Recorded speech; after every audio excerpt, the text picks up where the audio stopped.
Hi friends, good morning. Welcome back to our channel. Friends, ಇವತ್ತು ಭಾನುವಾರ, ಗಂಟೆ ಈಗ 9:30 ಆಯಿತು. ಈಗ ಬ್ಲಾಗ್ನ ಶುರು ಮಾಡ್ತಾ ಇದ್ದೀನಿ. ಡೈಲಿ ಬ್ಲಾಗ್ ಮಾಡೋಣ ಅಂತೇಳಿ ಇವತ್ತು ಚಿಕನ್ ತೊಗೊಂಬಂದಿದ್ದಾರೆ ನನ್ನ ಹಸ್ಬೆಂಡು. ಸೊ ಹಂಗಾಗಿ ಚಿಕನ್ ರೆಸಿಪಿ ಏನಾದರೂ ಮಾಡೋಣ ಅಂತೇಳಿ ಬೆಳ್ಳುಳ್ಳಿ ಎಲ್ಲ ಸುಲಿತಾ ಇದ್ದೀನಿ. ಇನ್ನೂ ಪ್ಲ್ಯಾನ್ ಮಾಡಿಲ್ಲ. ಏನು ಮಾಡೋದು? ಬಿರಿಯಾನಿ. ಸೊ ನನ್ನ ಹಸ್ಬೆಂಡ್ಗೆ ಬಿರಿಯಾನಿ ಬೇಕಂತೆ, ಹಂಗಾಗಿ ಬಿರಿಯಾನಿ ಮಾಡೋಣ ಅಂಥೇಳಿ. ತನೂ ಪಾಪ ಲಾಸ್ಟ್ ವೀಕ್ ಕೂಡ ಕೇಳಿದ್ಲು. ನಾವು ಮಾಡಿರಲಿಲ್ಲ, ಇವತ್ತು ಮಾಡ್ತಾಯಿದ್ದೀವಿ. ಸೊ ಬೆಳ್ಳುಳ್ಳಿ ಎಲ್ಲ ಸುಲ್ಕೊತಾ ಇದ್ದೀನಿ. ಬೆಳ್ಳುಳ್ಳಿ, ಈರುಳ್ಳಿ ಎಲ್ಲ ರೆಡಿ ಮಾಡ್ಕೊತಾ ಇದ್ದೀನಿ. ನನ್ನ ಹಸ್ಬೆಂಡ್ ಚಿಕನ್ ತೊಳಿತಾ ಇದ್ದಾರೆ. ಓಕೆ, ನಂದು ಆಲ್ಮೋಸ್ಟು ಸ್ನಾನಗಿನ ಎಲ್ಲ ಕೆಲಸ ಆಯಿತು. ಇನ್ನೇನಿದ್ರು ಅಡುಗೆ ಮಾಡೋದೊಂದೇ ಬಾಕಿ ಇರೋದು. ಬೇಗ ಬೇಗ ಬಿರಿಯಾನಿನ ಮಾಡಿಬಿಡೋದೆ, ತಿಂದ್ಬಿಡೋದೆ. ಓಕೆ, ವ್ಲಾಗ್ನ ನೋಡ್ತಾ ಇರಿ. ಹಾಗೆಯೇ ಹೊಸ್ದಾಗಿ ಯಾರು ನೋಡ್ತಾ ಇರಿ, ಪ್ಲೀಸ್ ಸಬ್ಸ್ಕ್ರೈಬ್ ಮಾಡ್ಕೊಂಡು ನೋಡಿ.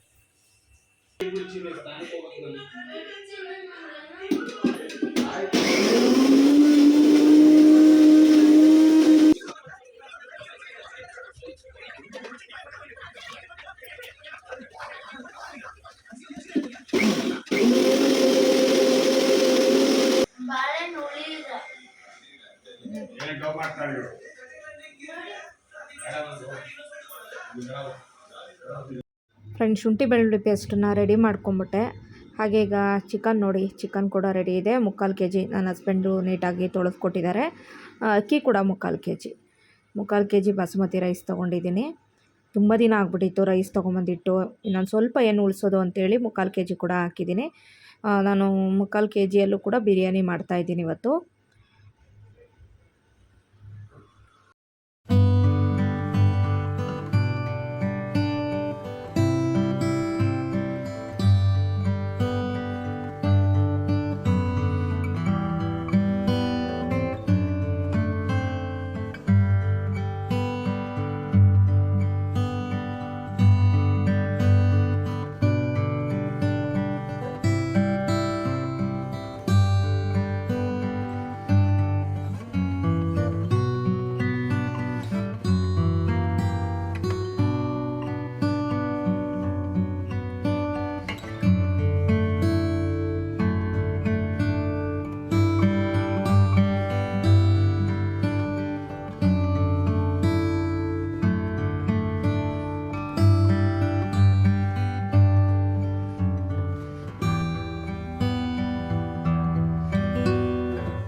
ಸೊ ಸ್ವಲ್ಪ ಚಿಕನ್ನ ಮ್ಯಾರಿನೇಟ್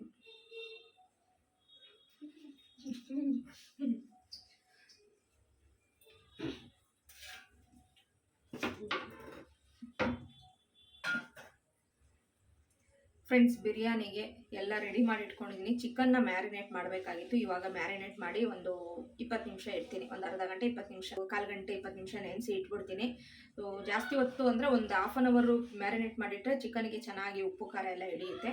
ನಾನೊಂದು 1/4 ಗಂಟೆ ಬಾಸ್ಮತಿ ರೈಸ್, ಒಂದು 1/4 ಗಂಟೆ, ಹಾಗೆಯೇ ಚಿಕನ್ ಒಂದು ಸ್ವಲ್ಪ 1/4 ಗಂಟೆ, ಒಂದು 1/4 ಗಂಟೆ ಮ್ಯಾರಿನೇಟ್ ಮಾಡಿ ಇಟ್ಬಿಡ್ತೀನಿ. ಸೊ ಹಂಗಾಗಿ ಇವಾಗ ಮ್ಯಾರಿನೇಟ್ ಮಾಡೋದಕ್ಕೆ ಏನೆಲ್ಲ ಹಾಕ್ಕೊತೀನಿ ಅಂತ ತೋರಿಸ್ತೀನಿ, ವಿಡಿಯೋನ ನೋಡಿ. ಫ್ರೆಂಡ್ಸ್, ಈಗ ಮೊಸರು ಹಾಕೋತೀನಿ. ಮೊಸರು ಒಂದು ಕಪ್ಪಷ್ಟು ಹಾಕೋಬೇಕಾಗುತ್ತೆ. 3/4 kg ಚಿಕನ್ ಇದು, ಹಂಗಾಗಿ ಒಂದು ಕಪ್ಪಷ್ಟು ಮೊಸರು ಹಾಕಿದ್ದೀನಿ. ಹಾಗೆಯೇ ಅರಿಶಿನ ಪೌಡ್ರ್ ಹಾಕ್ತಾಯಿದ್ದೀನಿ, ಸ್ವಲ್ಪ ಚಿಲ್ಲಿ ಪೌಡರ್, ಸ್ವಲ್ಪ ಹಸಿರು ಮೆಣಸಿಕಾಯಿ ಕೂಡ ಹಾಕಿರ್ತೀನಲ್ವ, ಹಂಗಾಗಿ ಚಿಲ್ಲಿ ಪೌಡರ್ನ ನೋಡ್ಕೊಂಡು ಹಾಕ್ಕೋಬೇಕು. ಶುಂಠಿ ಬೆಳ್ಳುಳ್ಳಿ ಪೇಸ್ಟು ಒಂದು 3 ಟೇಬಲ್ ಸ್ಪೂನ್ ಹಾಕ್ತೀನಿ. ಯಾಕಂದರೆ 3/4 kg ಅಕ್ಕಿ ತೊಗೊಂಡಿದ್ದೀನಿ, ಹಂಗಾಗಿ ಶುಂಠಿ ಬೆಳ್ಳುಳ್ಳಿ ಪೇಸ್ಟು ಸ್ವಲ್ಪ ಜಾಸ್ತಿ ಇದ್ರೇ ಚೆನ್ನಾಗಿರುತ್ತೆ. 3 ಟೇಬಲ್ ಸ್ಪೂನಷ್ಟು ಶುಂಠಿ ಬೆಳ್ಳುಳ್ಳಿ ಪೇಸ್ಟ್ ಹಾಕಿದ್ದೀನಿ. ಸ್ವಲ್ಪ ಕೋರಿಯಾಂಡರ್ ಪೌಡರ್ ಹಾಕ್ತಾಯಿದ್ದೀನಿ, ಒಂದು ಅರ್ಧ ಟೇಬಲ್ ಸ್ಪೂನಷ್ಟು. 1/4 ಟೇಬಲ್ ಸ್ಪೂನಷ್ಟು ಗರಂ ಮಸಾಲ, ಹಾಗೆ ಪುದೀನ ಸೊಪ್ಪು ಇದಕ್ಕೆ ಹಾಕ್ಬಿಡ್ತೀನಿ. ಕೊತ್ತಂಬರಿ ಸೊಪ್ಪನ್ನು ಹಾಕ್ಬಿಡ್ತೀನಿ. ಒಂದೊಂದು ಹಿಡಿಯುವಷ್ಟು ಪುದೀನ, ಒಂದೊಂದು ಹಿಡಿಯುವಷ್ಟು ಕೊತ್ತಂಬರಿ. ಇವೆರಡು ರುಬ್ಬಿ ಕೂಡ ಹಾಕೋಬೋದು. ನಾನು ಹಂಗೆ ಹಾಕ್ತಾಯಿದ್ದೀನಿ.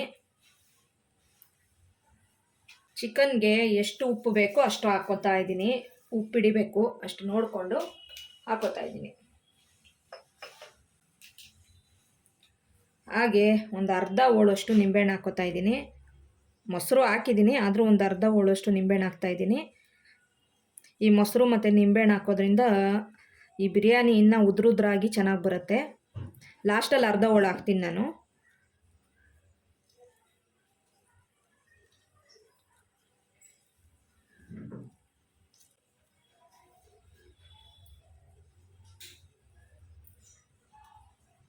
ಇದನ್ನು ಕೈಯಲ್ಲಿ ಮಿಕ್ಸ್ ಮಾಡಿಕೊಂಡ್ರೆ ಬೆಟರು, ಯಾಕಂದರೆ ಸ್ಪೂನಲ್ಲೆಲ್ಲ ಸರಿ ಹೋಗಲ್ಲ. ನಾನು ಕೈಯಲ್ಲೇ ಮಿಕ್ಸ್ ಮಾಡ್ತೀನಿ.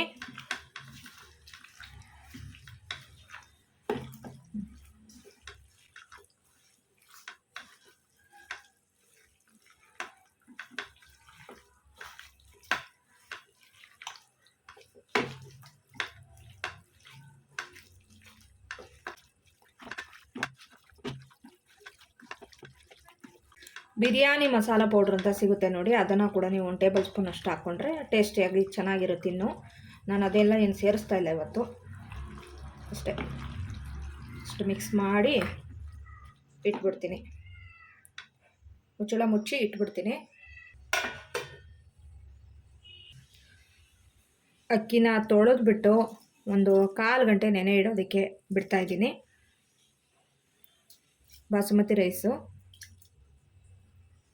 ಬಾಸುಮತಿ ರೈಸನ್ನು ಒಂದು 15ರಿಂದ 20 ನಿಮಿಷ ನೆನೆಸಿಟ್ಬಿಟ್ಟು ನಾವು ಮಾಡಿಕೊಂಡ್ರೆ ಬಿರಿಯಾನಿ ತುಂಬ ಚೆನ್ನಾಗಿರುತ್ತೆ. ಫ್ರೆಂಡ್ಸ್, ಎಲ್ಲ ಈಗ ರೆಡಿ ಮ್ಯಾರಿನೇಟ್ ಮಾಡಿದ್ದು ಆಯಿತು, ಅಕ್ಕಿ ನೆನೆಸಿಟ್ಟಿದ್ದು ಆಯಿತು. ಇನ್ನು ಏನೆಲ್ಲ ಪದಾರ್ಥ ತೊಗೊಂಡಿದ್ದೀನಿ ಬಿರಿಯಾನಿ ಮಾಡೋದಕ್ಕೆ ಅಂತ ತೋರಿಸ್ತಾ ಇದ್ದೀನಿ. ಈರುಳ್ಳಿ ನೋಡಿ, ಇದು ಚಿಕ್ಕ ಚಿಕ್ಕ ಈರುಳ್ಳಿ, ಹಂಗಾಗಿ ಒಂದು 4 ಈರುಳ್ಳಿನ ಈ ರೀತಿ ಸ್ಲೈಸ್ ಥರ ಕಟ್ ಮಾಡಿ ಇಟ್ಕೊಂಡ್ಬಿಟ್ಟಿದ್ದೀನಿ. ಹಾಗೆಯೇ ಟೊಮೆಟೊ, 2 ಟೊಮೆಟೊ ದೊಡ್ಡ ಸೈಜ್ ಆದರೆ, ಇದು ಚಿಕ್ಕದಾಗಿರೋದ್ರಿಂದ 3 ಟೊಮೆಟೊನ ಸಣ್ಣದಾಗಿ ಕಟ್ ಮಾಡಿ ಇಟ್ಕೊಂಡಿದ್ದೀನಿ. ಮತ್ತು ಇಲ್ಲಿ ಹಸಿರು ಮೆಣಸಿಕಾಯಿ ತೊಗೊಂಡಿದ್ದೀನಿ, 6 ಹಸಿರು ಮೆಣಸಿಕಾಯಿನ ಈ ರೀತಿ ಸೀಳಿ ಇಟ್ಕೊಂಡಿದ್ದೀನಿ. ಒಂದು ಅರ್ಧ ಹೋಳು ನಿಂಬೆಹಣ್ಣು ತೊಗೊಂಡಿದ್ದೀನಿ. ಹಾಗೆಯೇ ಇಲ್ಲಿ ನೋಡ್ಬೋದು ಚಕ್ಕೆ, ಲವಂಗ ಒಂದು 7-8 ಲವಂಗ, ಒಂದು 3 ಏಲಕ್ಕಿ, ಒಂದು ಮರಾಠಿ ಮೊಗ್ಗು, 2 ನಕ್ಷತ್ರದ ಹೂವು, ಪಲಾವ್ ಎಲೆ ಒಂದು 4 ತೊಗೊಂಡಿದ್ದೀನಿ. 3/4 kg ಎಷ್ಟು ಬೇಕೋ ಅಷ್ಟನ್ನು ತೊಗೊಂಡಿದ್ದೀನಿ. ಇನ್ನು ಎಣ್ಣೆ ಮತ್ತು ತುಪ್ಪ ರೆಡಿ ಮಾಡಿ ಇಟ್ಕೊಂಡಿದ್ದೀನಿ. ಹಾಕಬೇಕಾದ್ರೆ ಎಷ್ಟೆಷ್ಟು ಅಂತ ತೋರಿಸ್ತೀನಿ ನಾನು ನಿಮಗೆ. ಇಷ್ಟು ಪದಾರ್ಥ ಬೇಕಾಗುತ್ತೆ. ಹಾಗೆ ನಾವು ಬೇಕಂದರೆ ಈರುಳ್ಳಿನ ಚೆನ್ನಾಗಿ ಎಣ್ಣೆಯಲ್ಲಿ ಫ್ರೈ ಮಾಡಿಕೊಂಡು ಅದನ್ನು ಕೂಡ ಉದುರಿಸ್ಕೊಂಡ್ರೆ ಚೆನ್ನಾಗಿರುತ್ತೆ. ನಾನು ಇವತ್ತು ಆ ಥರ ಮಾಡ್ತಾಯಿಲ್ಲ. ಈರುಳ್ಳಿ ಫ್ರೈ ಮಾಡಿ ಏನೋ ಅದರಲ್ಲಿ ಉದುರಿಸ್ತಾ ಇಲ್ಲ, ದಮ್ ಕಟ್ಟುವಾಗ ಉದುರಿಸ್ತೀವಲ್ವ, ಅದು ಕೂಡ ಚೆನ್ನಾಗಿರುತ್ತೆ. ಇವತ್ತು ಹಂಗೆ ಮಾಡ್ತಾಯಿದ್ದೀನಿ. ಸೊ ವಿಡಿಯೋನ ನೋಡಿ ಒಂದು 15-20 ನಿಮಿಷ ಬಿಟ್ಟಾದಮೇಲೆ ಬಿರಿಯಾನಿ ಮಾಡೋದಕ್ಕೆ ಸ್ಟಾರ್ಟ್ ಮಾಡ್ತೀನಿ. ಫ್ರೆಂಡ್ಸ್, ಇಲ್ಲಿ ಬಿರಿಯಾನಿ ಮಾಡೋದಕ್ಕೆ ಒಂದು ಅಗಲವಾಗಿರುವಂತಹ ತಳ ದಪ್ಪ ಇರುವಂಥ ಒಂದು ಪಾತ್ರೆನ ಇಟ್ಕೊಂಡು ಸುಮಾರು ಇದಕ್ಕೆ ಒಂದು 7ರಿಂದ 8 ಟೇಬಲ್ ಸ್ಪೂನಷ್ಟು ಎಣ್ಣೆ ಹಾಕ್ಕೋತಾ ಇದ್ದೀನಿ. ಯಾಕಂದರೆ 3/4 kg ಮಾಡ್ತಾ ಇರೋದ್ರಿಂದ ಎಣ್ಣೆ ಜಾಸ್ತಿ ಬೇಕಾಗುತ್ತೆ. ತುಪ್ಪನೂ ಅಷ್ಟೇ ಒಂದು 4ರಿಂದ 5 ಟೇಬಲ್ ಸ್ಪೂನಷ್ಟು ತುಪ್ಪ ಬೇಕಾಗುತ್ತೆ. ನಾನು ಅವಾಗವಾಗ ತುಪ್ಪನ ಬಳಸ್ತೀನಿ ಇಲ್ಲಿ, ಯಾಕಂದರೆ ಅನ್ನನ ಇಂಗಿಸ್ಬೇಕಾದ್ರೆ ನಾನು ಮತ್ತೆ ತುಪ್ಪನ ಬಳಸ್ತೀನಿ. ಹಾಗಾಗಿ ತುಪ್ಪನ ಅಷ್ಟು ಹಾಕ್ಕೊಂಬಿಟ್ಟು ಇಲ್ಲಿ ಏನು ನಾನು ಗರಂ ಮಸಾಲಗಳು ತೊಗೊಂಡಿದ್ದೆ ನೋಡಿ, ಅದನ್ನು ಹಾಕ್ಕೊಂಡಿದ್ದೀನಿ. ಹಾಕೊಂಬಿಟ್ಟು ಒಂದು ಸ್ವಲ್ಪ ಫ್ರೈ ಮಾಡ್ಕೊಂಡಿದ್ದೀನಿ. ಫ್ರೈ ಮಾಡ್ಕೊಂಡಾದಮೇಲೆ ಇಲ್ಲಿ ನಾನು ಹಸಿರು ಮೆಣಸಿಕಾಯಿ ತೊಗೊಂಡಿದ್ದೆ ಅಲ್ವಾ, ಹಸಿರು ಮೆಣಸಿಕಾಯಿ ಕೂಡ ಹಾಕೋತಾ ಇದ್ದೀನಿ. ಹಸಿರು ಮೆಣಸಿಕಾಯಿ ಕೂಡ ಚೆನ್ನಾಗಿ ಫ್ರೈ ಮಾಡ್ಕೊಬೇಕು. ಹಾಗೆ ಅದರ ಜೊತೆಗೆ ಈರುಳ್ಳಿಯನ್ನು ಕೂಡ ಹಾಕೋತಾ ಇದ್ದೀನಿ. ಈರುಳ್ಳಿನ ಸಾಧ್ಯವಾದಷ್ಟು ಚೆನ್ನಾಗಿ ಫ್ರೈ ಮಾಡ್ಕೋಬೇಕು, ಆವಾಗಲೇ ಬಿರಿಯಾನಿ ಕೂಡ ಚೆನ್ನಾಗಿರುತ್ತೆ. ಸೊ ನಾನಿವತ್ತು ಈರುಳ್ಳಿ ಏನು ಫ್ರೈ ಮಾಡಿ ಅಂದರೆ ಫುಲ್ಲು ರೋಸ್ಟ್ ಥರ ಫ್ರೈ ಮಾಡಿಬಿಟ್ಟು ಅದರಲ್ಲೇನು ಉದುರಿಸ್ತಾ ಇಲ್ಲ. ಹಂಗಾಗಿ ಈರುಳ್ಳಿ ಸ್ವಲ್ಪ ಜಾಸ್ತಿ ಕ್ವಾಂಟಿಟಿಯಲ್ಲಿ ತೊಗೊಂಡು ಚೆನ್ನಾಗಿ ಸ್ವಲ್ಪ ಫ್ರೈ ಮಾಡ್ಕೋತಾ ಇದ್ದೀನಿ, ಟೇಸ್ಟ್ ಚೆನ್ನಾಗಿ ಬರುತ್ತೆ. ಹಂಗಾಗಿ ಈರುಳ್ಳಿ ಹಾಕ್ಕೊಂಡು ಫ್ರೈ ಮಾಡ್ಕೊಂಡಿದ್ದೀನಿ. ಫ್ರೈ ಮಾಡ್ಕೊಂಡಾದಮೇಲೆ ಇವಾಗ ನಾನು ಟೊಮೆಟೊನ ಸೇರಿಸ್ತಾ ಇದ್ದೀನಿ. ಟೊಮೆಟೊ ಸಾಧ್ಯವಾದಷ್ಟು ಚೆನ್ನಾಗಿ ಹಣ್ಣಾಗಿರುತ್ತಲ್ಲ, ಆ ಟೊಮೆಟೊನ ಹಾಕ್ಕೊಂಡ್ರೆ ಚೆನ್ನಾಗಿರುತ್ತೆ. ಕೆಲವರು ಟೊಮೆಟೊ ಕಡಿಮೆ ಹಾಕ್ತಾರೆ, ಕೆಲವರು ಜಾಸ್ತಿ ಹಾಕ್ತಾರೆ. ನಾನು ಒಂದು ಸತಿ ಜಾಸ್ತಿ ಟೊಮೆಟೊ ಹಾಕಿ ಮಾಡ್ತೀನಿ. ತುಂಬ ಜಾಸ್ತಿ ಟೊಮೆಟೊ ಹಾಕಿ ಮಾಡಿದ್ರೆ ಅದು ಟೊಮೆಟೊ ಬಾತ್ ಥರ ಟೇಸ್ಟ್ ಬಂದುಬಿಡುತ್ತೆ. ಹಾಗಾಗಿ ಇದಕ್ಕೆ ಎಷ್ಟು ಬೇಕಾಗುತ್ತೆ ಮಸಾಲಾಗೆ ಅಷ್ಟನ್ನು ಮಾತ್ರ ಟೊಮೆಟೊನ ಹಾಕ್ಕೊಂಡಿದ್ದೀನಿ. ಇಷ್ಟು ಹಾಕ್ಕೊಂಡ್ರೆ ಮಾತ್ರ 3 ಟೊಮೆಟೊ ಹಾಕ್ಕೊಂಡಿದ್ದೀನಿ. ಮೀಡಿಯಮ್ ಸೈಜ್ ಅಂದರೆ ಸ್ವಲ್ಪ ಚಿಕ್ಕ ಸೈಜ್ದು, ದೊಡ್ಡದಾದರೆ 2 ಟೊಮೆಟೊ ಹಾಕ್ಕೊಂಡ್ರೆ ಸಾಕಾಗುತ್ತೆ. ಇವಾಗ ಟೊಮೆಟೊ ಸ್ವಲ್ಪ ಮೆತ್ತಗಾಗಿ ಬೇಯಬೇಕಲ್ಲ, ಹಂಗಾಗಿ ಪ್ಲೇಟ್ ಮುಚ್ಚಿಬಿಟ್ಟು ನಾನು ಬೇಯಿಸ್ತಾ ಇದ್ದೀನಿ. ಒಂದೇ 1 ನಿಮಿಷ ಪ್ಲೇಟ್ ಮುಚ್ಚಿಬಿಟ್ರೆ ಟೊಮೆಟೊ ಎಲ್ಲ ಸ್ವಲ್ಪ ಮೆತ್ತಗಾಗ್ಬಿಡುತ್ತೆ. ಚೆನ್ನಾಗಿ ಮತ್ತೊಂದು ಸತಿ ನಾನು ನೀಟಾಗಿ ಮಿಕ್ಸ್ ಮಾಡಿದ್ದೀನಿ. ಮಿಕ್ಸ್ ಮಾಡಿ ಆದಮೇಲೆ ಮ್ಯಾರಿನೇಟ್ ಮಾಡಿಟ್ಟಂತಹ ಚಿಕನ್ ಏನಿದೆ ನೋಡಿ, ಆ ಚಿಕನ್ನ ಸೇರಿಸ್ತಾ ಇದ್ದೀನಿ. ಒಂದು 25ರಿಂದ 30 ನಿಮಿಷ ಅಷ್ಟೊತ್ತಾಯಿತು ಈ ಚಿಕನ್ನು ಮ್ಯಾರಿನೇಟ್ ಮಾಡಿದಂಥ ಚಿಕನ್ನ ಚೆನ್ನಾಗಿ ಮಿಕ್ಸ್ ಮಾಡ್ಕೊತಾ ಇದ್ದೀನಿ. ಫ್ರೈ ಮಾಡ್ತಾ ಇದ್ದೀನಿ, ಅಂದರೆ ಎಣ್ಣೆಯಲ್ಲೆಲ್ಲ ಚೆನ್ನಾಗಿ ಫ್ರೈ ಮಾಡಬೇಕು. ಇದಕ್ಕೆ ಯಾವುದೇ ರೀತಿ ನೀರು ಏನು ಬಳಸೋಂಗಿಲ್ಲ. ನೀಟಾಗಿ ಈ ರೀತಿ ಎಣ್ಣೆಯಲ್ಲಿ ಚೆನ್ನಾಗಿ ಫ್ರೈ ಮಾಡ್ಕೋಬೇಕು. ಈ ಚಿಕನಲ್ಲಿ ಏನು ನೀರು ಬಿಟ್ಕೊಳ್ಳುತ್ತೆ ಅಷ್ಟೇ ಸಾಕಾಗುತ್ತೆ. ತುಂಬ ಜಾಸ್ತಿ ಮಸಾಲ ಇಟ್ಟು ನಿಮಗೆ ಬಿರಿಯಾನಿ ಮಾಡ್ಕೊಬೇಕು ಅಂತಂದರೆ ನೀವು ಜಾಸ್ತಿ ಮಸಾಲ, ಇನ್ನೊಂದು ಚೂರು ಈರುಳ್ಳಿ ಜಾಸ್ತಿ, ಟೊಮೆಟೊ ಎಲ್ಲ ಜಾಸ್ತಿ, ಶುಂಠಿ ಬೆಳ್ಳುಳ್ಳಿ ಪೇಸ್ಟ್ ಎಲ್ಲ ಜಾಸ್ತಿ ಹಾಕ್ಕೊಂಡು ಮಾಡ್ಕೊಳ್ಬೋದು. ನನಗೆ ಬಿರಿಯಾನಿಗೆ ತುಂಬ ಜಾಸ್ತಿ ಮಸಾಲ, ಅದರಲ್ಲೂ ಬಾಸುಮತಿ ಬಿರಿಯಾನಿಗೆ ತುಂಬ ಜಾಸ್ತಿ ಮಸಾಲ ಇದ್ದರೆ ಇಷ್ಟ ಆಗೋದಿಲ್ಲ. ಸೊ ಈಗೇನು ನಾನು ಮಾಡ್ತಾಯಿದ್ದೀನಿ, ಇದೇ ಥರ ಉದ್ರಾಗಿ ಅಂದರೆ ಸ್ವಲ್ಪ ಕಡಿಮೆ ಮಸಾಲದಲ್ಲಿ ಮಾಡ್ಕೊಬೇಕು. ನಂಗೆ ಅವಾಗಲೇ ಅದು ಇಷ್ಟ ಆಗುತ್ತೆ. ಹಾಗಾಗಿ ಅದೇ ಥರ ಮಾಡ್ತಾಯಿದ್ದೀನಿ. ತನುಗಾಗಲಿ ಹಸ್ಬೆಂಡ್ಗಾಗಲೂ ಅದೇ ಥರನೇ ಇಷ್ಟ ಆಗುತ್ತೆ. ಮತ್ತೆ ಒಂದೆರಡು ಸಲ ಕೈ ಆಡಿಸಿ ಪ್ಲೇಟ್ ಮುಚ್ಚಿ ಇಡ್ತಾಯಿದ್ದೀನಿ. ಯಾಕಂದರೆ ತಳ ಸಿದ್ಬಿಡುತ್ತಲ್ವ ಒಂದೊಂದು ಸಲ, ಹಾಗಾಗಿ ನೀರಿನಂಶ ಇನ್ನೂ ಕೂಡ ಇದೆ. ಇದೊಂದು ಕಾಲು ಭಾಗ ಅಷ್ಟೇ ಬೆಂದಿದೆ ಚಿಕನ್ನು. ಕಾಲು ಭಾಗ ಬೆಂದಿರುವಾಗಲೇ ನಾನು ಸ್ವಲ್ಪ ಉಪ್ಪೆಲ್ಲ ಹತ್ತಿದೆಯಾ ಅಂತ ಒಂದು ಸ್ವಲ್ಪ ಟೇಸ್ಟ್ ಮಾಡಿ ನೋಡ್ತಾ ಇದ್ದೀನಿ. ಯಾಕಂದರೆ ಉಪ್ಪು ಶಾರ್ಟೇಜ್ ಆದರೆ ನಾವು ಹಾಕ್ಕೋಬೇಕು. ಈ ಟೈಮಲ್ಲಿ ಉಪ್ಪು ಖಾರ ಏನಾದರೂ ನೋಡ್ಕೋಬೇಕು ನೀವು. ಕೆಲವೊಂದು ಮೆಣಸಿಕಾಯಿ ಖಾರ ಇರುತ್ತೆ, ಕೆಲವೊಂದು ಮೆಣಸಿಕಾಯಿ ಖಾರ ಇರೋಲ್ಲ. ಚಿಲ್ಲಿ ಪೌಡರು ಅಷ್ಟೇ, ಕೆಲವೊಂದು ಚಿಲ್ಲಿ ಪೌಡ್ರು ಖಾರ ಇರಲ್ಲ. ನಾನು ಇವತ್ತು ಹೆಚ್ಚು ಕಮ್ಮಿ 1 ಟೇಬಲ್ ಸ್ಪೂನಷ್ಟು ಚಿಲ್ಲಿ ಪೌಡರ್ ಹಾಕಿದ್ದೀನಿ, ಒಂದು 6 ಹಸಿರು ಮೆಣಸಿಕಾಯಿ ಹಾಕಿದ್ದೀನಿ. ಹಾಗಾಗಿ ಈಗ ಪಕ್ಕದಲ್ಲಿ ಸ್ಟೌವಲ್ಲಿ ಒಂದು ಪಾತ್ರೆಯಲ್ಲಿ ನೀರನ್ನ ಹಾಕಿದ್ದೀನಿ ಅನ್ನ ಬೇಯಿಸೋದಕ್ಕೆ. ಸುಮಾರು ಇಲ್ಲಿ ಒಂದು 2ರಿಂದ 2.5 ಲೀಟ್ರ್ ನೀರು ಹಾಕ್ಬಿಟ್ಟಿದ್ದೀನಿ. ಹಾಕ್ಬಿಟ್ಟು ಇಲ್ಲಿ ಒಂದೇ ಒಂದು ಪಲಾವ್ ಎಲೆ, 1-2 ಲವಂಗ, 1 ಏಲಕ್ಕಿ, ಹಾಗೆ 1 ಇಂಚಷ್ಟು ಚಕ್ಕೆ ಹಾಕಿ ತುಪ್ಪ ಹಾಕಿದ್ದೀನಿ. 1 ಟೇಬಲ್ ಸ್ಪೂನಷ್ಟು ತುಪ್ಪ ಹಾಕ್ಬಿಟ್ಟು ನೆನೆಸಿಟ್ಟಂತಹ ಬಾಸುಮತಿ ರೈಸನ್ನು ತೊಳೆದ್ಬಿಟ್ಟು ಹಾಕ್ತಾಯಿದ್ದೀನಿ. 3/4 ಭಾಗದಷ್ಟು ಮಾತ್ರ ಬೇಯಬೇಕು. ಜಾಸ್ತಿ ಪೂರ್ತಿ ಬೇಯಿಸೋದಕ್ಕೆ ಹೋಗಬೇಡಿ, ನೀವು ನೀರನ್ನ ಬಸ್ಕೋಬೇಕಾಗುತ್ತೆ. ಹಂಗಾಗಿ ನೀರು ಸ್ವಲ್ಪ ಜಾಸ್ತಿಯಾಗಿರಬೇಕಾಗುತ್ತೆ, ಅದನ್ನು ನೋಡ್ಕೊಬೇಕು ನೀವು. ಇವಾಗ ಅಕ್ಕಿ ಎಲ್ಲ ಹಾಕಿದ್ದಾದಮೇಲೆ ಸ್ವಲ್ಪ ಉಪ್ಪನ್ನ ಹಾಕ್ತಾಯಿದ್ದೀನಿ. ಇದಕ್ಕೆ ಅನ್ನಕ್ಕೆ ಏನು ರುಚಿಗೆ ಎಷ್ಟು ಬೇಕಾಗುತ್ತೆ ಅಷ್ಟನ್ನು ನಾವು ಕರೆಕ್ಟಾಗಿ ಉಪ್ಪನ್ನ ಹಾಕ್ಕೋಬೇಕಾಗುತ್ತೆ. ಕಡಿಮೆ ಹಾಕ್ಕೊಂಡಾಮೇಲೆ ನಾವು ಇಲ್ಲಿ ಅನ್ನನ ಮಿಕ್ಸ್ ಮಾಡಿದಾಗ ಸಪ್ಪೆ ಆಗಬಾರ್ದು. ಹಂಗಾಗಿ ಈ ಅನ್ನಕ್ಕೂ ಕೂಡ ಕರೆಕ್ಟಾಗಿ ಉಪ್ಪು ಹತ್ತಿರಬೇಕು, ಹಾಗೆ ಆ ಒಂದು ಗ್ರೇವಿ ಮಾಡ್ತಾಯಿದ್ದೀವಲ್ಲ ಅದಕ್ಕೂ ಕೂಡ ಕರೆಕ್ಟಾಗಿ ಉಪ್ಪು ಹತ್ತಿರಬೇಕು. ಅನ್ನ 3/4 ಭಾಗದಷ್ಟು ಬೆಂದುಬಿಟ್ಟಿದೆ. ನಾವು ನೆನೆಸಿಟ್ಟಿರ್ತೀವಲ್ವ, ಸ್ವಲ್ಪ ಬೇಗನೆ ಬೆಂದು ಬಿಡುತ್ತೆ. ಅಲ್ಲಿ ಚಿಕನ್ ಬೇಯೋ ಅಷ್ಟರಲ್ಲಿ ಇಲ್ಲಿ ನಮಗೆ ಅನ್ನ ಕೂಡ ರೆಡಿ ಆಗುತ್ತೆ. ನೋಡಿ, ಅನ್ನ ಉದ್ರಾಗಿ ತುಂಬ ಚೆನ್ನಾಗಾಗಿದೆ. ಸ್ವಲ್ಪ ಚಿಕನ್ನ ತೆಗೆದು ಇವಾಗ ನಾನು ಒಂದು ಬಟ್ಲಲ್ಲಿ ಹಾಕಿ ಇಟ್ಕೊಂಡ್ಬಿಟ್ಟಿದ್ದೀನಿ. ಹಾಗೆ ಈಗ ಒಂದು ಲೇಯರು ಅನ್ನವನ್ನು ಉದುರಿಸ್ತಾ ಇದ್ದೀನಿ, ಪಾತ್ರೆಯಲ್ಲಿ ಹಾಕ್ತಾಯಿದ್ದೀನಿ. ಲೇಯರ್ ಬೈ ಲೇಯರಲ್ಲಿ 2ರಿಂದ 3 ಲೇಯರು, 4 ಲೇಯರ್ ಥರ ನೀವು ಬೇಕಾದರೆ ಹಾಕ್ಕೊಬೋದು. ನಾನು 2 ಲೇಯರಲ್ಲಿ ಹಾಕ್ತಾಯಿದ್ದೀನಿ. ಸ್ವಲ್ಪ ತುಪ್ಪನ ಹಾಕ್ತಾಯಿದ್ದೀನಿ. ನೀವು ಬೇಕಂದರೆ ಇದಕ್ಕೆ ಸ್ವಲ್ಪ ಹಾಲಲ್ಲಿ ಕೇಸರಿ ಕೂಡ ನೀವು ಮಿಕ್ಸ್ ಮಾಡಿ ಹಾಕ್ಕೊಬೋದು. ಹಾಗೆಯೇ ರೋಸ್ಟೆಡ್ ಆ ಒಂದು ಆನಿಯನ್ ಏನಿರುತ್ತೆ ಆ ಆನಿಯನ್ ಕೂಡ ನೀವು ಹಾಕ್ಕೋಬೋದು. ಮತ್ತು ನಾನು ಬಟ್ಲಲ್ಲಿ ತೆಗೆದಿಟ್ಕೊಂಡಿದ್ದೆ ಅಲ್ವಾ ಚಿಕನ್ದು ಮಸಾಲ, ಅದನ್ನು ಮತ್ತೆ ಹಾಕ್ಬಿಟ್ಟು ಮತ್ತೆ ಅನ್ನನ ಇದ್ರ ಮೇಲೆ ಸ್ಪ್ರೆಡ್ ಮಾಡ್ತಾಯಿದ್ದೀನಿ. ಅನ್ನನ ನೀಟಾಗಿ ರೀತಿ ಸ್ಪ್ರೆಡ್ ಮಾಡಿಬಿಟ್ಟು ಎಷ್ಟು ಸಾಕಾಗುತ್ತೋ ಅಷ್ಟು ನೋಡಿಕೊಂಡು ಕರೆಕ್ಟಾಗಿ ನಾವು ಅನ್ನ ಹಾಕ್ಕೋಬೇಕಾಗುತ್ತೆ. ಅನ್ನ ಹಾಕ್ಕೊಂಡು ಮತ್ತೆ ಅದ್ರ ಮೇಲೆ 1 ಸ್ಪೂನಷ್ಟು ತುಪ್ಪನ ಹಾಕ್ಕೊತಾಯಿದ್ದೀನಿ. ತುಪ್ಪನ ಹಾಕ್ಬಿಟ್ಟು ಇವಾಗ ನಾನು ಪ್ಲೇಟ್ ಮುಚ್ಚಿಬಿಟ್ಟು, ನಿಂಬೆಹಣ್ಣು ಕೂಡ ಹಾಕ್ಕೊತಾ ಇದ್ದೀನಿ. ಅರ್ಧ ನಿಂಬೆಹಣ್ಣು ಹಾಕ್ಬಿಟ್ಟು ಸ್ವಲ್ಪ ಮೇಲೆ ಕೊತ್ತಂಬರಿ ಸೊಪ್ಪನ್ನು ಉದುರಿಸ್ತಾ ಇದ್ದೀನಿ. ನಾನು ಆಗಲೇ ಹೇಳ್ದಂಗೆ ನೀವು ಇದಕ್ಕೆ ಈರುಳ್ಳಿ ಫ್ರೈ ಮಾಡ್ಕೊಂಡು ಈರುಳ್ಳಿನೂ ಹಾಕ್ಕೋಬೋದು. ಹಾಲಲ್ಲಿ ಕೇಸರಿ ದಳಗಳನ್ನ ಮಿಕ್ಸ್ ಮಾಡಿ ಅದನ್ನು ಕೂಡ ಹಾಕ್ಕೋಬೋದು. ಬಿರಿಯಾನಿ ಒಳ್ಳೆ ಕಲರ್ ಕೂಡ ಬರುತ್ತೆ ಆ ರೀತಿ ಮಾಡೋದ್ರಿಂದ. ಇವಾಗ ಪ್ಲೇಟ್ ಮುಚ್ಚಿಬಿಟ್ಟು ಸಣ್ಣ ಉರಿಯಲ್ಲಿ ಸುಮಾರು ಒಂದು 15ರಿಂದ 20 ನಿಮಿಷ, ಬರಾಬರಿ ಒಂದು 15-20 ನಿಮಿಷ ಸಣ್ಣ ಉರಿಯಲ್ಲಿ ನಾವು ಬೇಯಿಸ್ಕೋಬೇಕು. ನೋಡ್ತಾ ಇರಬೇಕು. ಒಂದು 15ರಿಂದ 20 ನಿಮಿಷ. ಜಾಸ್ತಿ ಹೊತ್ತು ಬಿಡೋದಕ್ಕೆ ಹೋಗಬಾರ್ದು. ಜಾಸ್ತಿ ಹೊತ್ತು ಬಿಡೋದಕ್ಕೆ ಹೋಗ್ಬಿಟ್ರೆ ಏನಾಗುತ್ತೆ, ತಳಭಾಗದಲ್ಲಿ ಸೀದೋಗ್ಬಿಡುತ್ತೆ. ಹಾಗಾಗಿ ನೋಡಿಕೊಂಡು ಸಣ್ಣ ಉರಿಯಲ್ಲಿ ಮಾಡ್ಕೊಳ್ಳಿ. ಹಾಗೆಯೇ ಅಷ್ಟರಲ್ಲಿ ನಾನು ದಮ್ ಕಟ್ಟೋದಕ್ಕಿಟ್ಟು ಪಾತ್ರೆಗಳೇನಿತ್ತು ನೋಡಿ ಬಳಸಿದ್ನಲ್ವ, ಆ ಪಾತ್ರೆಗಳನ್ನೆಲ್ಲ ತೊಳೆದು ಎಲ್ಲ ಮತ್ತು ಸ್ಟವ್ ಹತ್ರ ಎಲ್ಲ ಗಲೀಜಾಗಿತ್ತು ಅದನ್ನೆಲ್ಲ ಒರೆಸಿ ಇಟ್ಕೊಂಡ್ಬಿಡ್ತೀನಿ. ಆವಾಗವಾಗಲೇ ಕೆಲಸಗಳಾಗ್ಬಿಟ್ರೆ ಮುಗ್ದೋಯ್ತು. ಮತ್ತು ಒಂದೇ ಸತಿ ಹಾಕೊಂಡು ಕೂತ್ಕೊಂಡ್ರೆ ಅದು ರಾಶಿಯಾಗಿ ತುಂಬ್ಕೊಂಡ್ಬಿಡುತ್ತೆ. ಹಾಗಾಗಿ ಆ ಕೆಲಸ ಕೂಡ ಕಂಪ್ಲೀಟ್ ಆಯಿತು. ಅನ್ನ ಕೂಡ ಈಗ ದಮ್ ಕಟ್ಟಿದ್ದಾಯಿತು, ಬಿರಿಯಾನಿ ರೆಡಿ ಆಯಿತು. ನನ್ನ ಹಸ್ಬೆಂಡು ತನು ಇಬ್ಬರೂ ಕೂಡ ತಟ್ಟೆ ಎಲ್ಲ ಇಟ್ಕೊಂಡು, ಮೊಸರು ಬಜ್ಜಿ ಎಲ್ಲ ಇಟ್ಕೊಂಡು, ಸೌತೆಕಾಯಿ ಇಟ್ಕೊಂಡು ರೆಡಿಯಾಗಿ ಕೂತ್ಕೊಂಡ್ಬಿಟ್ಟಿದ್ದಾರೆ. ಅವ್ರಿಗೂ ಪಾಪ ಹಶ್ವಾಯಿತು. ಇದೆಲ್ಲ ಇಷ್ಟು ಮುಗಿಸೋ ಅಷ್ಟೊತ್ತಿಗೆ ಸುಮಾರು ಇವತ್ತು 12 ಗಂಟೆ 12 ಕಾಲು ಆಗೋಯಿತು. ಬೆಳಗ್ಗೆ ಬ್ರೇಕ್ಫಾಸ್ಟೇ ಇವತ್ತು 12 ಕಾಲಿಗೆ ತಿಂತಾಯಿದ್ದೀವಿ. ಲೇಟ್ ಆಗಿಬಿಡ್ತು. ಹಾಗೆ ಈಗ ಬಿರಿಯಾನಿ ನೋಡಿ ಒಂದು ಸಲ ಹಂಗೆ ಮಿಕ್ಸ್ ಮಾಡಿಬಿಟ್ರು ನನ್ನ ಹಸ್ಬೆಂಡು ನಾನು ತರಬೇಕಾದ್ರೆ. ಇವಾಗ ನೋಡಿ ಎಲ್ಲ ನೀಟಾಗಿ ರೀತಿಯಾಗಿ ಮಿಕ್ಸ್ ಮಾಡ್ತಾಯಿದ್ದೀನಿ. ಎಣ್ಣೆ ತುಪ್ಪ ಎಲ್ಲ ಕರೆಕ್ಟಾಗಿ ಹಾಕಿದ್ದೀನಿ.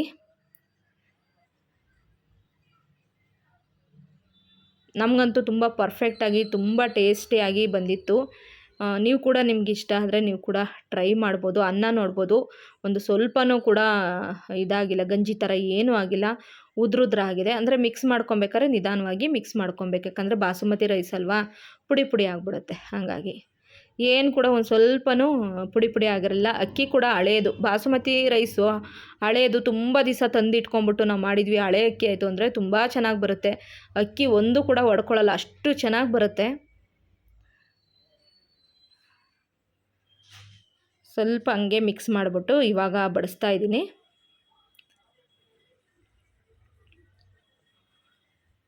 ಮೊಸರು ಬಜ್ಜಿ ಕಾಂಬಿನೇಷನು ನಾನು ಇವತ್ತೇನು ಅದಕ್ಕೆ ಫ್ರೈಗಳಾಗಲಿ ಅಥವಾ ಒಂದು ಮಸಾಲ ಟೈಪು ಏನೂ ಮಾಡಲಿಲ್ಲ. ಮೊಸರು ಬಜ್ಜಿ, ಬಿರಿಯಾನಿ ಎರಡನ್ನೇ ಮಾಡಿದ್ದು. ಸಾಕು ಅಂತ ಅನ್ನಿಸ್ತು, ಬೇರೆ ಏನು ಬೇಕಂತ ಅನ್ನಿಸ್ಲಿಲ್ಲ. ತುಂಬ ತಿಂಗಳಾಗ್ಬಿಟ್ಟಿದೆ, 3 ತಿಂಗಳಾಗ್ಬಿಟ್ಟಿದೆ ಬಿರಿಯಾನಿ ತಿಂದು. ನಾನ್ ವೆಜ್ ಕೂಡ ಮಾಡಿರಲಿಲ್ಲ. ಶ್ರಾವಣ ಬಂತು, ವರಮಹಾಲಕ್ಷ್ಮಿ, ಜನ್ಮಾಷ್ಟಮಿ ಅಂತೇಳಿ. ಹಂಗಾಗಿ ಇವತ್ತು ಹೋದ ವಾರದಿಂದ ಕೂಡ ನನ್ನ ಹಸ್ಬೆಂಡು ಪಾಪ ಅವರು ಆಸೆಪಟ್ಟು ಕೇಳ್ತಾ ಇದ್ದಾರೆ. ತನು ಕೂಡ ಕೇಳ್ತಾ ಇದ್ದಾಳೆ. ಸರಿ ಇವತ್ತು ಅತ್ಲಾಗ ಏನೋ ಆಗಲ್ಲ, ಮಾಡಿಕೊಟ್ಬಿಡೋಣ ಅವರಿಗೆ ಅಂತ ಹೇಳ್ಬಿಟ್ಟು ಮಾಡಿಕೊಟ್ಟೆ ಅಷ್ಟೇ. ತುಂಬ ಚೆನ್ನಾಗಾಗಿತ್ತು ಫ್ರೆಂಡ್ಸ್, ನಿಜವಾಗ್ಲೂ.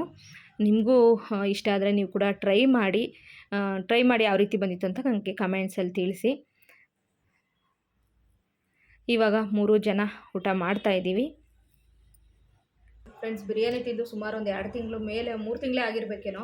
ಸೊ ಇವತ್ತು ಮಾಡಿದ್ದೀನಿ, ತೃಪ್ತಿಯಾಗಿ ತಿನ್ನಬೇಕು. ತುಂಬ ಟೇಸ್ಟಿಯಾಗಿದೆ. ಚಿನ್ನಿ ಹೆಂಗಾಗಿದೆ ಚಿನ್ನಿ? ಚೆನ್ನಾಗಿದೆ. ಮನೆ ನಿಮಗೆ ಸೂಪರ್ ಆಗೈತಾ? ಸಖತ್ತಾಗಿದೆ ನಿಜವಾಗ್ಲೂ. ಟ್ರೈ ಮಾಡಿ ನೀವು, ಖಂಡಿತ ಇಷ್ಟ ಆಗುತ್ತೆ.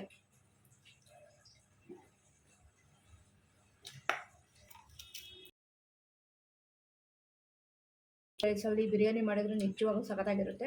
ಅದು ಬಿಟ್ಟರೆ ಜೀರಾ ರೈಸ್ ಬರುತ್ತಲ್ಲ, ಅದರಲ್ಲೂ ಮಾಡಿಕೊಂಡ್ರೆ ಚೆನ್ನಾಗಿರುತ್ತೆ. ಮಾಮೂಲಿ ಸೋನಾ ಮಸೂರಿಯಲ್ಲೂ ಕೂಡ ಮಾಡ್ಕೊಳ್ಬೋದು. ದಮ್ ಕಟ್ಟೋದಕ್ಕಿಂತ ಹಂಗೆ ಡೈರೆಕ್ಟಾಗಿ ರೈಸ್ ಹಾಕ್ಬಿಟ್ಟು ಮಾಡಿಕೊಂಡ್ರೆ ಚೆನ್ನಾಗಿರುತ್ತೆ. ಓಕೆ, ಇವಾಗ ಬಿರಿಯಾನಿನ ತಿಂದ್ಬಿಟ್ಟು ಆಮೇಲೆ ನಾನು ನಿಮ್ಮ ಜೊತೆ ಸಿಗ್ತೀನಿ. ವಿಡಿಯೋನ ಎಂಡ್ ತನಕ ವಾಚ್ ಮಾಡ್ತೀರಿ. ಸೊ ಹಾಗೆ ಬಟ್ಟೆಗಳನ್ನ ವಾಶ್ಗೆ ಹಾಕಿದ್ದೆ. ಈಗ ಬಟ್ಟೆಗಳನ್ನೆಲ್ಲ ತೆಗೆದು ಟಬ್ಬಲ್ಲಿ ಹಾಕ್ತಾಯಿದ್ದೀನಿ, ಒಣ ಹಾಕಬೇಕು. ಇವತ್ತೊಂಚೂರು ಬಿಸಿಲು ಹತ್ತಿರಂಗಿದೆ. ಯಪ್ಪ, ಈ ನಡುವೆ ಬಿಸಿಲು ಅನ್ನೋದೇ ನೋಡ್ತಾ ಇಲ್ಲ. ಬರೀ ಸಾಯಂಕಾಲ ಆಯಿತು, ಮೋಡ ಕವಿದ್ಬಿಟ್ಟಿರುತ್ತೆ, ಮಳೆ ಬಂದುಬಿಡುತ್ತೆ, ಬಟ್ಟೆನೇ ಒಣಗ್ತಾ ಇಲ್ಲ. ಆದರೂ ಕೂಡ ಬಾಲ್ಕನಿಯಲ್ಲಿ ಸ್ವಲ್ಪ ಒಣ ಹಾಕ್ಕೊತೀನಿ. ನಮ್ಮ ಮುಂದೆ ಒಂದು ತಂತಿ ಇದೆ, ಅಲ್ಲೊಂದು ಸ್ವಲ್ಪ ಒಣ ಹಾಕ್ಕೊತೀನಿ. ಟೆರೆಸ್ ಮೇಲೆ ತೊಗೊಂಡೋಗಿ ಒಣ ಹಾಕ್ಕೋಬೋದು.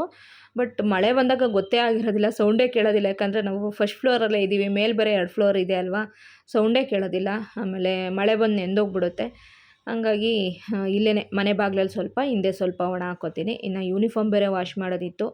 ಸೊ ಇವತ್ತು ಅದು ಇದು ಕೆಲಸ. ಒಟ್ಟಾರೆ ಭಾನುವಾರ ಅನ್ನೋದು ಫ್ರೀಯಾಗಂತೂ ಇರೋಕ್ಕಾಗಲ್ಲ ಬಿಡಿ, ಏನಾದರೂ ಒಂದೊಂದು ಕೆಲಸ ಇದ್ದೇ ಇರುತ್ತೆ, ಮಾಡ್ತಾನೆ ಇರಬೇಕು. ಎಷ್ಟು ಮಾಡಿದ್ರೂ ಕೂಡ ಸಾಕಾಗೋದಿಲ್ಲ. ನಾನು ಹಂಗಾಗಿ ಪಾತ್ರೆಗಳನ್ನೆಲ್ಲ ಜಾಸ್ತಿ ಇಟ್ಕೊಳ್ಳೋಕೆ ಹೋಗೋದೇ ಇಲ್ಲ. ಸ್ವಲ್ಪ ಸ್ವಲ್ಪ ಮಾಡ್ತಾ ಇದ್ದಂಗೆ ತೊಳೆದಿಟ್ಬಿಡ್ತೀನಿ. ಮೊನ್ನೆ ಎಲ್ಲ ಸ್ವಲ್ಪ ಜಾಸ್ತಿ ಪಾತ್ರೆಗಳು ಹಾಕ್ಕೊಂಡು ಒಂದೇ ಸತಿ ತೊಳೆಯೋಕ್ಕೆ ಆಗಲಿಲ್ಲ. ಚೂರು ತೊಳೆಯೋದು ಕೂತ್ಕೊಳ್ಳೋದು ಆ ಥರನೇ ಮಾಡ್ತಾಯಿದ್ದೆ. ಸೊ ಹಿಂಗಾಗ್ತಾ ಇರುತ್ತೆ, ಹಿಂಗೆ ಹೋಗ್ತಾ ಇದೆ ಲೈಫು. ಬಟ್ ಸಾಧ್ಯವಾದಷ್ಟು ಡೈಲಿ ವ್ಲಾಗ್ನೇ ಶೇರ್ ಮಾಡೋಣ ಅಂತ ಯೋಚನೆ ಮಾಡಿಕೊಂಡು ವ್ಲಾಗ್ ಮಾಡ್ತಾಯಿದ್ದೀನಿ. ಪ್ಲೀಸ್ ಇಷ್ಟ ಆದರೆ ಲೈಕ್ ಮಾಡೋದನ್ನು ಮರಿಬೇಡಿ, ಸಪೋರ್ಟ್ ಮಾಡಿ. ನೋಡಿ, ಇಲ್ಲಿ ಒಂದೇ ಒಂದು ತಂತಿ ಇದೆ, ಅಲ್ಲಿಗೆ ಹಬ್ಬಬ್ಬ ಅಂದರೆ ಸುಮಾರು ಒಂದು 8 ರಿಂದ 10 ಬಟ್ಟೆ ಅಷ್ಟು ಮಾತ್ರ ಹಾಕೋಕ್ಕಾಗುತ್ತೆ. ನಮ್ಮನೆ ಎಷ್ಟಿದೆ ಅಷ್ಟಕ್ಕೆ ಮಾತ್ರ ಹಾಕ್ಕೊತೀನಿ ಅಷ್ಟೇ. ಬಾಲ್ಕನಿಲಿ ಸಣ್ಣದಾಗಿ 2 ದಾರ ಕಟ್ಕೊಂಡಿದ್ದೀನಿ, ಅಲ್ಲ ಹಾಕ್ಕೋತೀನಿ. ಒಂದೇ ಸತಿ ಜಾಸ್ತಿ ಬಟ್ಟೆ ಒಗೆದ್ಬಿಟ್ರಂತೂ ಒಣ ಹಾಕೋದಕ್ಕೆ ಜಾಗ ಇರಲ್ಲ. ಮೇಲೆ ಟೆರೆಸ್ ಮೇಲೆ ಇದೆ ಅನಿಸುತ್ತೆ. ನಾನು ಬಂದಿದ್ದರಿಂದ ಒಂದು ಸತಿನೂ ಕೂಡ ಟೆರೆಸ್ ಮೇಲೆ ಹೋಗೇ ಇಲ್ಲ. ಅಲ್ಲಿ ಒಂದು 2-3 ಮನೆ ಎಲ್ಲ ಇದೆ, ಹಂಗಾಗಿ ನಾನು ಯಾಕೋ ಹೋಗ್ಬೇಕಂತಲೇ ಅನಿಸಿಲ್ಲ. ಆಮೇಲೆ ಮೇಲೆ ನಾಯಿ ಬೇರೆ ಇದೆ ಓನರ್ದು, ಹಂಗಾಗಿ ಅಲ್ಲಿ ಯಾಕೋ ಹೋಗಬೇಕು ಅಂತಲೇ ಅನಿಸಿಲ್ಲ. ನೋಡೋಣ, ಯಾವತ್ತಾದರೂ ಹೋಗಿ ನೋಡ್ಕೊಂಬರಬೇಕು ಅಲ್ಲಿ ಮೇಲೆ ಹೆಂಗಿದೆ ಅಂತೇಳಿ.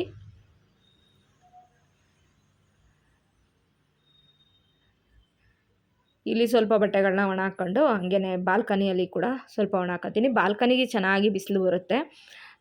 ಬಾಗಿಲು ತೆಗೆದ್ರೂ ಅಷ್ಟೇ ತುಂಬ ಚೆನ್ನಾಗಿ ಗಾಳಿ ಬರುತ್ತೆ. ಗಾಳಿಯಲ್ಲೇ ಸ್ವಲ್ಪ ಒಣಗಿಬಿಡುತ್ತೆ. ಇವತ್ತು ನೋಡಿ ಎಷ್ಟು ಚೆನ್ನಾಗಿದೆ ಬಿಸಿಲು. ಸ್ವಲ್ಪ ಗೋಧಿ ಎಲ್ಲ ತೊಗೊಂಬಂದಿದ್ದೆ ಅಲ್ವಾ, ಅದನ್ನು ಒಣಗ್ಸೋದಕ್ಕೆ ಆಗಿಲ್ಲ. ಸ್ವಲ್ಪ ಕೇರ್ಬಿಟ್ಟು ಆರಿಸ್ಬಿಟ್ಟು ಒಣ ಹಾಕೋಣ ಅಂದರೆ ಆಗಲಿಲ್ಲ. ಈ ವಾರ ಎಲ್ಲ ಸ್ವಲ್ಪ ಅದು ಹುಷಾರಿಲ್ಲ, ಇದು ಹುಷಾರಿಲ್ಲ, ಅಲ್ಲಿ ನೋವು, ಅದು ನೋವು, ಇದು ನೋವು ಅಂತ ಬರೀ ಹಿಂಗೇ ದಿನ ಹೋಗ್ತೈತೆ. ಸೊ ಯಾವುದೂ ಕೂಡ ಸರಿಯಾಗಿ ಏನೂ ಅಂದ್ಕೊಂಡ ಥರ ಮಾಡೋಕ್ಕೆ ಆಗಲಿಲ್ಲ. ನೋಡೋಣ, ಸಾಧ್ಯವಾದಷ್ಟು ಇನ್ನು ಮುಂದೆ ಡೈಲಿ ಏನೆಲ್ಲ ಆಗುತ್ತೋ ಅದನ್ನೇ ಶೇರ್ ಮಾಡ್ಕೊಳ್ತಾ ಹೋಗ್ತೀನಿ.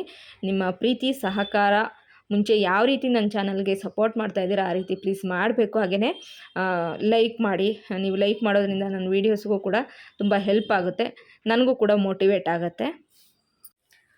Hi friends, good evening, welcome back. ಗಂಟೆ 7 ಆಯಿತು. ಈಗ ವ್ಲಾಗ್ನ ಕಂಟಿನ್ಯೂ ಮಾಡ್ತಾಯಿದ್ದೀನಿ. ಸೊ ಮಧ್ಯಾಹ್ನ ಸ್ವಲ್ಪ ರೆಸ್ಟ್ ಮಾಡಿದ್ದಾಯಿತು. ಬಟ್ಟೆ ಎಲ್ಲ ವಾಶ್ ಮಾಡಿ ಒಣ ಹಾಕಿದ್ಮೇಲೆ ಏನೂ ಜಾಸ್ತಿ ಕೆಲಸ ಮಾಡಿಲ್ಲ. ಆರಾಮಾಗಿ ಟಿ ವಿ ನೋಡಿಕೊಂಡು ಹಂಗೇ ಟೈಮ್ ಹೆಂಗೋಯ್ತು ಅಂತಲೇ ಗೊತ್ತಾಗಲಿಲ್ಲ. ಸಾಯಂಕಾಲ ಇವಾಗ ಸ್ವಲ್ಪ ಟೀ ಮಾಡಿಕೊಂಡು ಕುಡಿದು ತನು ಇವಾಗ ಆರಾಮಾಗಿ ಕೂತ್ಕೊಂಡು ಓದ್ತಾ ಇದ್ದಾಳೆ. ಅವಳಿಗೆ 18ರಿಂದ ಮತ್ತಲ್ಲೇ ಮಿಡ್ ಟರ್ಮ್ ಶುರುವಾಯಿತು. ಸೊ ಅವಳಿಗೆ ಎಕ್ಸಾಮ್ ಶುರುವಾಯಿತು, ನನಗೂ ಕೂಡ ಎಕ್ಸಾಮ್ ಶುರುವಾದಂಗೆ ಆಗುತ್ತೆ. ನೋಡೋಣ, ಡೈಲಿ ವ್ಲಾಗ್ ಹಾಕಬೇಕು. ಈ ತಿಂಗಳೆಲ್ಲ ಏನಾದರೂ ಮಾಡಿ ಡೈಲಿ ವ್ಲಾಗು ಶೇರ್ ಮಾಡಬೇಕು ಅಂತ ಯೋಚನೆ ಮಾಡ್ತಾಯಿದ್ದೀನಿ. ನಿಮ್ಮ ಸಪೋರ್ಟ್ ಇದ್ದರೆ ಡೈಲಿ ನೀವು ವ್ಲಾಗ್ ಹಾಕಿ ಅಕ್ಕ, ನಾವು ನೋಡ್ತೀವಿ ಅಂತ ಹೇಳಿದ್ರೆ ಖಂಡಿತ ಹಾಕ್ತೀನಿ. ಹಾಗೆಯೇ ಪ್ಲೀಸ್ ಯಾರಾದರೂ ಸಬ್ಸ್ಕ್ರೈಬ್ ಮಾಡ್ಕೊಂಡಿಲ್ಲ ಅಂದರೆ ಸಬ್ಸ್ಕ್ರೈಬ್ ಮಾಡ್ಕೊಳ್ಳಿ. ನನ್ನ ಚಾನಲ್ಗೆ ನಿನ್ನೆ ಅಂದರೆ ಈ ಲಾಸ್ಟ್ ಆಗಸ್ಟ್ ಮಂತಿಗೆ 5 ವರ್ಷ ಕಂಪ್ಲೀಟ್ ಆಯಿತು. 5 ವರ್ಷ ಕಂಪ್ಲೀಟ್ ಆದರೂ 50,000 ಆಗಿಲ್ಲ. ಬಟ್ ನನ್ನದೇ ಮಿಸ್ಟೇಕು, ನಾನು ರೆಗ್ಯುಲರಾಗಿ ವೀಡಿಯೋಸ್ ಹಾಕ್ತಲ್ಲ. ನಂಗೆ ಅಂದ್ಕೋತೀನಿ ನಾನು ರೆಗ್ಯುಲರ್ ವೀಡಿಯೋಸ್ ಹಾಕಬೇಕು, ಡೈಲಿ ಸಾಧ್ಯವಾದರೆ ಏನೆಲ್ಲ ಆಗುತ್ತೋ ಅದನ್ನೆಲ್ಲ ಶೇರ್ ಮಾಡಬೇಕು ಅಂತ ಅಂದ್ಕೊತೀನಿ. ಬಟ್ ನನಗೆ ಮಾಡೋಕ್ಕಾಗ್ತಾಯಿಲ್ಲ. ಕಾರಣ ನಿಮಗೆ ಗೊತ್ತಿದೆ, ಪದೇ ಪದೇ ನನಗೆ ಅದನ್ನೇ ಹೇಳ್ಬೇಕು ಅಂದರೆ ನನಗೂ ಬೇಜಾರಾಗುತ್ತೆ. ಬಟ್ ಏನು ಮಾಡೋಕ್ಕಾಗಲ್ಲ. ನನ್ನ ಹಸ್ಬೆಂಡ್ ಈಗ ರೀಸೆಂಟಾಗಿ ಬೇಡ ಬಿಡು ಯೂಟ್ಯೂಬ್ ಏನು ಬೇಡ, ನೀನು ಪಾಡಿಗೆ ನೀನು ಆರಾಮಾಗಿರು. ನಾನು ಅಂತದೆ, ಅಯ್ಯೋ ನನ್ನ ವೀಡಿಯೋಸ್ ಹಾಕೋಕ್ಕಾಗ್ತಾಯಿಲ್ಲ, ಹಂಗೆ ಹಿಂಗಿದೆ, ನೀನು ಅದನ್ನೇ ಚಿಂತೆ ಮಾಡಬೇಡ, ಆರಾಮಾಗಿರು, ಯಾವುದು ಬೇಡ, ಆರಾಮಾಗಿ ರೆಸ್ಟ್ ಮಾಡ್ಕೊಂಡಿರು ಅಂತ ಹೇಳಿದರು. ಬಟ್ ನನಗೆ ಏನಂತಂದರೆ 5 ವರ್ಷದಿಂದ ನಡ್ಸ್ಕೊಂಡು ಬಂದು ಇಷ್ಟೊಂದು ಜನ ಸಬ್ಸ್ಕ್ರೈಬರ್ಸು, ಒಬ್ಬೊಬ್ಬರು ಸಬ್ಸ್ಕ್ರೈಬರ್ಸ್ ತೊಗೋಬೇಕಂದ್ರೆ ಈಸಿ ಅಲ್ಲ ಅಲ್ವಾ. ಎಷ್ಟೋ ಜನ ಎಷ್ಟೋ ಪ್ರಯತ್ನ ಮಾಡ್ತಾಯಿದ್ರು ಕೂಡ ನೆಟ್ಟು ಒಂದು 10 ಜನ ಸಬ್ಸ್ಕ್ರೈಬರ್ಸ್ ಆಗದೆ ಒದ್ದಾಡ್ತಾ ಇದ್ದಾರೆ. ಅಂಥದ್ರಲ್ಲಿ ಇಷ್ಟೆಲ್ಲ ಪ್ರೀತಿ ಕೊಟ್ಟು ಇಷ್ಟೊಂದು ಜನ ಸಬ್ಸ್ಕ್ರೈಬರ್ಸ್ ಇಟ್ಕೊಂಡು ಮತ್ತು ಅದೇನೋ ಹೇಳ್ತಾರಲ್ಲ, ನನಗೆ ನನ್ನ ಇದರಿಂದ ನಾನು ವೀಡಿಯೋಸ್ ಹಾಕಲಿಲ್ಲ ಅಂದರೆ ಅದು ನನ್ನದೇ ತಪ್ಪಾಗುತ್ತಂತೇಳಿ, ಸರಿ ಇಲ್ಲ ಬೇಡ ನಾನು ಹಾಕಬೇಕು ಅಂಥೇಳಿ ನಾನೇ ಮೋಟಿವೇಟ್ ಮಾಡ್ಕೊಂಡು ಹಾಕ್ತಾಯಿದ್ದೀನಿ. ಆಮೇಲೆ ನೆನ್ನೆ ವಿಡಿಯೋ 10:30 ಆಗೋಯ್ತು ನಾನು ಅಪ್ಲೋಡ್ ಮಾಡೋಗ್ತೀನಿ. ನಿನ್ನೆ 7 ಗಂಟೆಗೆ ನಾನು ವಿಡಿಯೋ ಅಪ್ಲೋಡಿಗೆ ಇಟ್ಟಿರೋದು. ಅದು ಅಪ್ಲೋಡ್ ಆಗೋತ್ತಿಗೆ 10:30 ಆಯಿತು. ಅವಾಗ ಹಾಕ್ಲಾ ಬೇಡವಾ ಅಂತ ಅಂದ್ಕೊಂಡೆ. ಆಗಿದ್ದಾಗಲಿ ಸಂಡೇ ಅಲ್ವಾ, ಸಾಟರ್ಡೆ ಅಲ್ವಾ, ಸಂಡೇ ಎಲ್ಲ ನೋಡ್ಕೋತಾರೆ, ಹಾಕ್ಲಿ. ಆಮೇಲೆ ಸಿರಿ ಕನ್ನಡೋತ್ಸವಕ್ಕೆ ಹೋಗಿದ್ದಲ್ವ, ಯಾರಾದರೂ ಹೋಗಬೇಕು ಅಂತ ನಿಯರ್ ಇರೋರು ಯಾರಾದರೂ ಹೋಗಿ ನೋಡ್ತಾರೆ ಅನ್ನೋದಕ್ಕೋಸ್ಕರ ನಾನು ಅಷ್ಟೊತ್ತಲ್ಲೇ ಹಾಕಿದೆ. ಕೆಲವರು ಹೇಳಿದರು ಟೈಮಿಂಗ್ಸು ಸೆಟ್ ಮಾಡ್ಕೊಂಡು ಹಾಕಿ, ವ್ಯೂಸ್ ಕೂಡ ಚೆನ್ನಾಗಿ ಬರುತ್ತೆ ಅಂತೇಳಿ. ಸೊ ನಿನ್ನೆ ವಿಡಿಯೋ ತುಂಬ ಚೆನ್ನಾಗಿ ರೆಸ್ಪಾನ್ಸ್ ಬಂತು, ತುಂಬ ಖುಷಿಯಾಯಿತು. ಪಾಸಿಟಿವ್ 99% ಬಂದರೆ ಒಂದಷ್ಟು ನೆಗೆಟಿವಿಟಿ ಇದ್ದೇ ಇರುತ್ತೆ ಲೈಫಲ್ಲಿ, ಏನೂ ಮಾಡೋಕ್ಕಾಗಲ್ಲ. ಕೆಲವ್ರಿಗೆ ನಾವು ಇಷ್ಟ ಆಗದೆ ಇರ್ಬೋದು, ನಮ್ಮ ಫ್ಯಾಮಿಲಿ ಇಷ್ಟ ಆಗದೆ ಇರ್ಬೋದು, ಒಂದಷ್ಟು ಹಾಗೆ ಹೀಗೆ ಅಂತ ಕಮೆಂಟ್ಸ್ ಹಾಕ್ತಾರೆ. ಅದಕ್ಕೆಲ್ಲ ತಲೆ ಕೆಡ್ಸ್ಕೊಂಡು ನಾನು ಇದು ಕಮೆಂಟ್ ಬಗ್ಗೆ ಎಲ್ಲ ನಾನು ಯೂಶ್ವಲಿ ಯಾವತ್ತೂ ವ್ಲಾಗಲ್ಲಿ ಮಾತಾಡೋಕ್ಕಾಗಲ್ಲ. ಆದರೆ ನಿನ್ನೆ ಇದಾಕೊಂಡಿದ್ದಕ್ಕೆ ಶೋಕಿ ಜಾಸ್ತಿ ಆಯಿತು. ಫಸ್ಟು ಮನೆ ಕಟ್ಕೊ, ಮನೆ ನೆಟ್ಟಿಗೆ ಮಾಡ್ಕೊ ಅಂತ ಒಬ್ಬರು ಹಾಕಿದ್ದಾರೆ. ಹುಷಾರಿಲ್ಲ ಅಂತಿರೋ ಶೋಕಿ ಅಂತ. ತೊಂದರೆ ಇಲ್ಲ, ಅವ್ರ ಇಷ್ಟ ಬಂದಂಗೆ ಏನು ಅವ್ರ ಮನಸ್ಸಿಗೆ ತೋಚುತ್ತಂಗೆ ಆಗ್ತಾರೆ. ನನಗೇನು ಅದಕ್ಕೇನು ತಲೆ ಕೆಡ್ಸ್ಕೊಂಡು ಬೇಜಾರು ಮಾಡ್ಕೊಳಕ್ಕಾಗಲ್ಲ. ಈ ಥರ ಬೇಜಾರು ಮಾಡ್ಕೊಳ್ಳೋದಾಗಿರೋ 5 ವರ್ಷದಿಂದ ನಾನು ಯೂಟ್ಯೂಬಲ್ಲಿ ಇರೋಕ್ಕಾಗ್ತಾ ಇರಲಿಲ್ಲ. ಮನೆ ಮಾಡ್ಕೊ ಅಂತ ಹೇಳೋದಂದರೆ, ನನಗೆ ಇರೋಳೊಬ್ಳು ಮಗಳು, ಏನೋ ದೇವ್ರು ಅಷ್ಟೋ ಒಂದು ಮನೆ ಅಂತ ಇದೆ. ಅಮ್ಮನ ಮನೇದು ಅಷ್ಟೋ ಇಷ್ಟ ಐತೆ, ಗಂಡನ ಮನೇದು ಅಷ್ಟೋ ಇಷ್ಟ ಐತೆ. ಒಬ್ಬಳು ಮಗಳಿಗೆ ಏನು ಬೇಕೋ ಅದನ್ನು ಮಾಡಬೇಕು ಅಂತ ನಮಗೂ ಕೂಡ ಮನಸ್ಸಲ್ಲಿದೆ. ನನಗೆ ಅಡುವಾಸ್ತಿ ಮಾಡೋಕ್ಕಾಗದ ಹೋದ್ರೂ ಪರವಾಗಿಲ್ಲ. ನನ್ನ ಹಸ್ಬೆಂಡ್ ಅಫಿಷಿಯಲ್ ಅಲ್ಲ, ನಾನೇನೋ ದೊಡ್ಡ ಜಾಬಲ್ಲಿ ಏನೂ ಇಲ್ಲ. ಸೊ ಏನಿದೆ ಅದರಲ್ಲಿ ನೆಮ್ಮದಿ ಹುಡ್ಕೊಂಡು ಖುಷಿಯಾಗಿರೋದಕ್ಕೆ ಟ್ರೈ ಮಾಡ್ತೀವಿ ಅಷ್ಟೇ ನಾವು. ಹುಷಾರಿಲ್ಲ ಅಂತೇಳ್ಬಿಟ್ಟು 3 ಹೊತ್ತು ಮೂಲೆಯಲ್ಲಿ ಕೂತ್ಕೊಂಡ್ರೆ ಇನ್ನೂ ಕೂಡ ನಮಗೆ ಕಾಯಿಲೆ ಜಾಸ್ತಿ ಆಗುತ್ತೆ. ತುಂಬ ಯೋಚನೆ ಮಾಡಿಬಿಟ್ಟಿದ್ದೀನಿ, ನಂಗೆ ಹುಷಾರಿಲ್ದಂಗೆ ಆಯ್ತಲ್ಲ, ಕಾಲು ನೋವು ಹಿಂಗಾಗ್ಬಿಡ್ತಲ್ಲ US ಗೆ ಅಂತೆಲ್ಲ ತುಂಬ ಯೋಚನೆ ಮಾಡಿದ್ದೀನಿ. ಸೊ ಎಷ್ಟು ಸತಿ ಫಿಸಿಯೋಥೆರಪಿ ಮಾಡಿಸ್ಕೊಂಡ್ರು ಒಂದು 500 ರೂಪಾಯಿ ಹೋಗುತ್ತೆ ಫಿಸಿಯೋಥೆರಪಿ ಅಂತ ಹೋದರೆ. ಮಾಡಿಸ್ಕೊಂಡ್ರು ಕೂಡ ಯೂಸ್ ಇಲ್ಲ. ಏನಂದರೆ ಸರಿಯಾಗಿರುತ್ತೆ, ಮತ್ತೇನಾದ್ರು ಜಾಸ್ತಿ ಕೆಲಸ ಮಾಡಿದ್ರೆ ಹಂಗೆ ಆಗ್ಬಿಡುತ್ತೆ. ಈ ಥರ ಆಗ್ತಾ ಇರುತ್ತೆ. ನನಗೆ ಫಿಕ್ಸ್ ಆಗಿಬಿಟ್ಟಿದ್ದೀನಿ ಮೈಂಡಲ್ಲಿ, ಯಾವತ್ತು ಸರಿ ಹೋಗುತ್ತೋ ಅವಾಗ ಸರಿ ಹೋಗಲಿ, ನನ್ನ ಪಾಡಿಗೆ ನಾನು ಆ್ಯಕ್ಟಿವ್ ಆಗಿರಬೇಕು. ಆ ನೋವನ್ನು ಮರ್ತ್ಕೊಂಡು, ನೋವು ಬಂದಾಗ ಸ್ವಲ್ಪ ರೆಸ್ಟ್ ಮಾಡ್ಕೊಂಡು ಇದು ಮಾಡಿಕೊಂಡು ನಾನು ಆ್ಯಕ್ಟಿವ್ ಆಗಿರಬೇಕು ಅಂತ ನಾನು ಕೂಡ ಅಂದ್ಕೊಂಡು ವೀಡಿಯೋಸ್ ಮಾಡೋಣ ಅಂತ ಅಂದ್ಕೊಂಡಿದ್ದೀನಿ. ಇನ್ನು ಹಲ್ಲುಗಳದ್ದು ಪ್ರಾಬ್ಲಮ್ಮು, ತಿನ್ನೋ ಬಾಯಿ ಅದು ಸರಿಯಾಗಿರಬೇಕಲ್ವ, ಹಂಗಾಗಿ ಚೆನ್ನಾಗಿ ಊಟ ಮಾಡಬೇಕು. ನಮಗೂ ಆರೋಗ್ಯವಾಗಿರಬೇಕು ಅಂದರೆ ಹಲ್ಲುಗಳು ಕೂಡ ಚೆನ್ನಾಗಿರಬೇಕು. ನಾನು ಮುಂಚೆನೇ ಹೇಳಿದ್ದೀನಿ, ಬೋನ್ ಡೆನ್ಸಿಟಿ ಸ್ವಲ್ಪ ಕಮ್ಮಿ, ಕ್ಯಾಲ್ಶಿಯಮ್ ಕೊರತೆ ಜಾಸ್ತಿ, ಹಲ್ಲುಗಳೆಲ್ಲ ನೋಡಿ ಎಷ್ಟು ಗ್ಯಾಪ್. ನಾನು ಅಲ್ಲೆಲ್ಲ ಮುಂಚೆ ಚೆನ್ನಾಗೇ ಇತ್ತು, ಈಗ ಸ್ವಲ್ಪ ಏಜ್ ಆಗ್ತಾ ಅಂದರೆ ವಯಸ್ಸಾಗ್ತಾ ಹಲ್ಲುಗಳು ಇದೆ.